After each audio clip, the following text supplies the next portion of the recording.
ত্রিপুরা দিয়ে ভারতের অ্যাকশন শুরু। জি, এবার ত্রিপুরা দিয়েই ভারতের অ্যাকশন শুরু।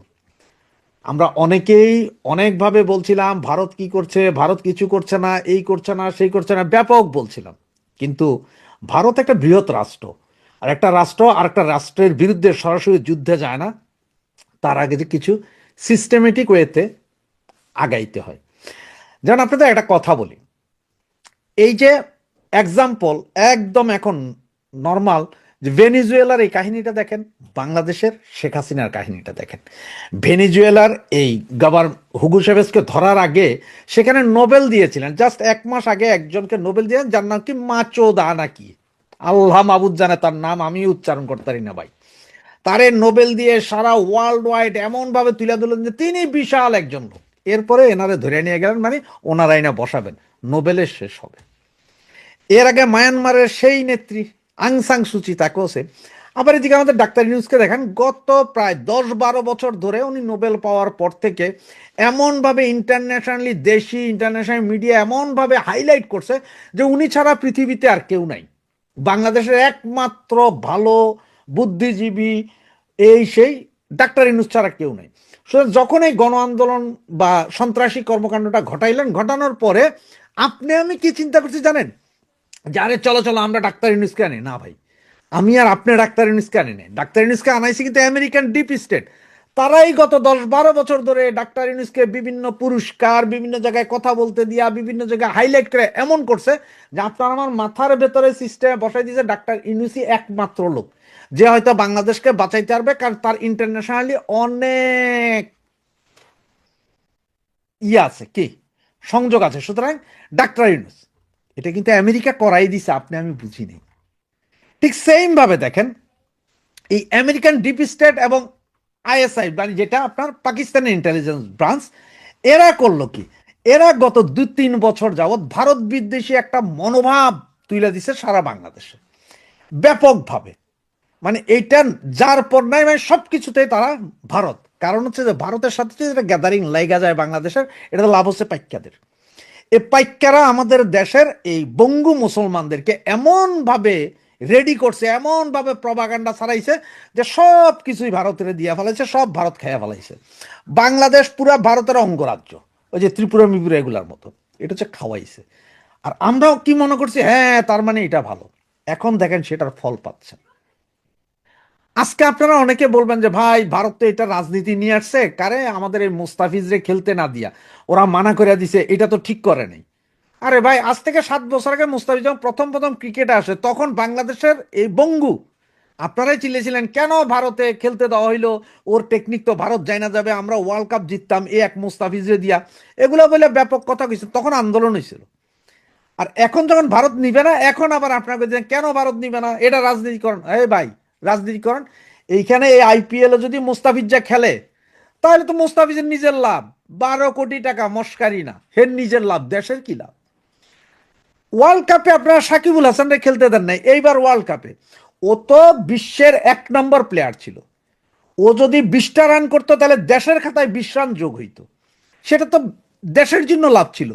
তখন তো আপনারা চিন্তা করেন নাই, তখন তো এটা রাজনীতিকরণ করছে যে আওয়ামী লীগের এমপি সে খুনি। হে কি তখন খুনি ছিল? হে তো তার আগে 4 মাস আগে থেকে কানাডাতে খেলতেছিল। কিন্তু তারে কেন আপনারা দিলেন না? সেই সময় চিন্তা করা যাইতো না যে না, আমরা খেলার ভিতরে রাজনীতি আনবো না, থাক ছাইরা দিই। এখন ভারত চিন্তা করতেছে যে আপনারা হয়তো বোমা নিয়ে যাইবেন, ব্যাডের ভিতরে হয়তো বোমা নিয়ে যাবেন, ভারতের স্টেডিয়ামে যে ঘুরে মাইরে দিবেন, এরপরে শখানিক লোক মরে যাবো গা, এই জন্য ভারত খেলতে দিবে না। আর আপনারা সারাদিন বৈশা ভারতের গালাগালি গালাগালি গালাগালি গালাগালি করতেছেন, আর ভারতের পাবলিক এরপরও আপনাদের বলছে আসুন আসুন আসুন মশাই আসুন, আপনারা তো বড় বড় মুসলমানের দোচা, আপনারা আসুন আপনাদেরকে আমরা চুষি নাকি, এই ধরনের ভাবছিলেন। ভারতের পাবলিক যা করছে 100% ঠিক করছে। আপনারা প্রতিদিন এখানে ঘরে বৈশা ওই রাইতের বেলা বউয়ের লগে ল্যাংডা হইয়া চিন্তা করবেন যে 7 সিস্টার খাইয়া দিব, আর ভারত আপনাদেরকে খালি নমনম করব, এটা হবে ভাই? হবে না। এই জন্যই ভারত মক্ষম জায়গায় লাগাই দিছে। এখন কি করবেন? আইপিএল আপনি চালাইতে দিবেন না, বাংলাদেশ চালাইয়েন না, সমস্যা কি? পাবলিক যারা খেলা দেখার তারা ভিপিএন লাগাইয়া দেখবে। এ ভাই, ফ্রি ভিপিএন আছে হাজার হাজার, যে কোনো একটা দিয়ে দেখা যায়, কোনো সমস্যা নেই। ওয়ার্ল্ড কাপে আপনারা যাইবেন না, আপনারা শ্রীলঙ্কাতে চাইবেন, এমন আছে যে হয়তো ভারত কইব যে যাও যাও যাও শ্রীলঙ্কাতে যাই খেলা, অসুবিধা কি আছে, আপনি এখানে যাই খেলেন, আপনার খেলা ভারতীয় কোনো টিভি সম্প্রচার করবো না, ইন্টারন্যাশনালি অন্যান্য মিডিয়াও সম্প্রচার করবো না, আপনি পারলে শ্রীলঙ্কা থেকে যায় করেন। অবশ্য আপনার এটা একটা ভালো টেকনিক যে ভারতে খেলবেন না, কারণ বহুত বাঙালি বঙ্গুরা ভিসা লইয়া তো যাইতে পারবেন, কারণ সন্ত্রাসীরা যাইতে পারে না, এটা হচ্ছে মূল। তো এখন এই সেই কথায় যে ভারত কিভাবে আক্রমণ শুরু করলেন। দেখ গত কিছুদিন আগে মানে গত বছরের সম্ভবত মাঝামাঝি সময়ে আপনার সিলেট দিয়ে যে বর্ডারটা আছে সেই বর্ডারে রাত্রিকালীন একটা কারফিউ জারি করেছিল, সেটা এখনো বলবৎ।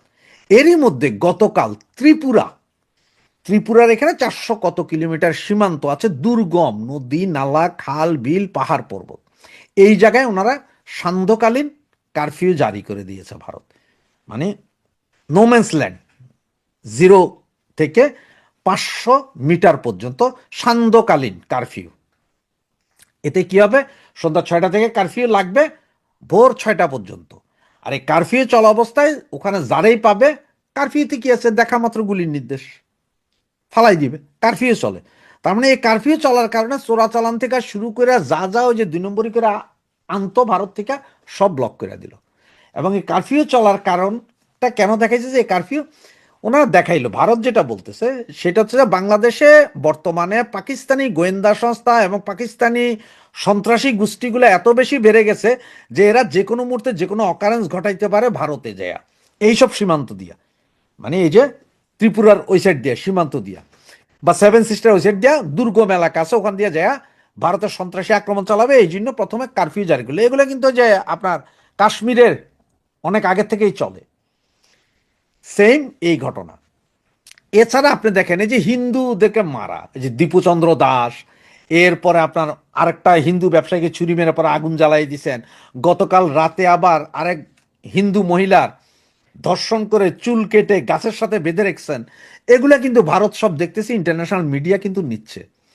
আর ভারতের যে মুসলমান আছে 35 কোটি বা 40 কোটি, আমরা যে মুসলমান বলি, এই মুসলমানদের সবচেয়ে বড় নেতা ওয়াইসি, উনিও গতকাল আপনার ভারতীয় এনআইটিভিতে দেওয়া একটা সাক্ষাৎকারে বলছেন যে বাংলাদেশে হিন্দু নিধন হচ্ছে। ভারতীয় সরকারের কাছে এই বৃহৎ মুসলিম নেতাও দাবি জানাইছেন যে এই বিষয়ে কথা বলেন, এবং উনি এইটাও বলছেন যে ভেনিজুয়েলা থেকে আমেরিকা যদি তুলে আনতে পারে তাহলে ভারত কেন পারে না। ইশারাটা কিন্তু বাংলাদেশের দিকে দিয়েছে। উনি কিন্তু মুসলিম নেতা, ওনারা মুসলিম ঠিক আছে, কিন্তু ওনারা ভারতীয়, বাংলাদেশের বঙ্গুদের মতন না। যেমন আপনার এইখানে যখন আপনার ভারত বিদ্বেষী কথাবার্তা যখন বাংলাদেশে হয় তখন কিন্তু বাংলাদেশের হিন্দুরা কোনো কথা বলে না, কেমনে বলে, এটা বললেই পীড়া। কিন্তু ভারতে ওই জিনিস নেই, ভারতে বৈশা আপনার ভারত বিদ্বেষী কথা বলবেন, সেটা কিন্তু ভারতীয়রা মানে না। এটা হোক হিন্দু, হোক মুসলিম, হোক বৌদ্ধ, হোক খ্রিস্টান, এটা সবাই এক এক। তাদের কাছে আগে ভারত, পরে রিলিজন। রিলিজন আর দেশ এক জায়গায় করে না, যেটা আমাদের দেশে বঙ্গুরা মিলাইতেছে। অবশ্য আমাদের তো দেশই নেই, আমরা তো এখন পূর্ব পাকিস্তান আর পশ্চিম পাকিস্তান বাই বাইকে নিয়ে খেলা। তো ইন্ডিয়া এই যে খেলাটা শুরু করলো, এই যে কারফিউ জারি করলো, এই কারফিউর পরে কি হইতে পারে, কারফিউর পরে হয়তো এমনও হইতে পারে যে আস্তে আস্তে আমাদের এখানে ওই যে যেগুলা পাঠায় মাল, চাইল ডাইল আটা লবণ তেল, এগুলা বন্ধ করতে পারে, অর্থনৈতিক একটা বড় অবরোধও আসতে পারে, সেটাও এসে যেতে পারে। এবং এটা হয়তো 2 মাস 4 মাস 6 মাসের ভেতর আসতে পারে। দেখেন আপনার ভারতের পররাষ্ট্রমন্ত্রী এসে তারেক জিয়ার সাথে কথা বলে যাইয়া 3 দিনের দিনই কাম ঘটাই দিল। উনি কিন্তু ভারতে যাওয়ার পরে, পররাষ্ট্রমন্ত্রী জয়শঙ্কর, উনি ভারতে যাওয়ার পরে একটা কনফারেন্সে, মানে স্টুডেন্টদের সাথে একটা কনফারেন্সে বলছিলেন ভালো প্রতিবেশী খারাপ প্রতিবেশী, ইঙ্গিতটা কিন্তু বাংলাদেশ এবং পাকিস্তানের জন্য, দুই প্রতিবেশীর জন্য দিয়ে দিয়েছে। এইদিকে যতটুকু জানা গেছে চায়না থেকে যে মালামাল কিনছিল অস্ত্রশস্ত্র বাংলাদেশ, সেটা নাকি বাতিল করে দিয়েছে। তো ভারতীয় অ্যাকশন শুরু হয়েছে, যদিও আস্তে। আপনার মনে রাখতে হবে যে স্লোলি আস্তে আস্তে করবে, হোমিওপ্যাথিক ডোজের মতন। হোমিওপ্যাথিক দেখেন না, প্রথমে বাড়ায় পরে আস্তে আস্তে কমায়, এবং ফুল একদম চিরতরে নিঃশেষ করে দেয় যে কোনো জিনিস। হোমিওপ্যাথিক ওষুধ ভারত সেম একই ডোজ দিবে আপনাদের আস্তে আস্তে। এখন কারফিউ, এরপরে হয়তো বিদ্যুৎ বন্ধ করবে, এরপরে গঙ্গার পানি বন্টন চুক্তি এটা ঝুলা যাবে গা, তিস্তা তো ঝুলে আছে, আরো 4-5টা নদী যা আছে এগুলো আস্তে আস্তে ঝিলা যাবে, মানে আপনাদের বাতে মারবে, পানিতে মারবে, ল্যাংটা করে কাপড় চোপড় ছাড়াও মারবে। এমন অবস্থা বঙ্গুদেরে করবে যে আপনারা দেখা থাকেন। সুতরাং শুরু হচ্ছে ভারতের খেলা, শুরু হয়ে গেছে। সুতরাং দেখতে থাকেন পরবর্তী টার্গেট কে কে। জয় বাংলা, জয় বঙ্গবন্ধু।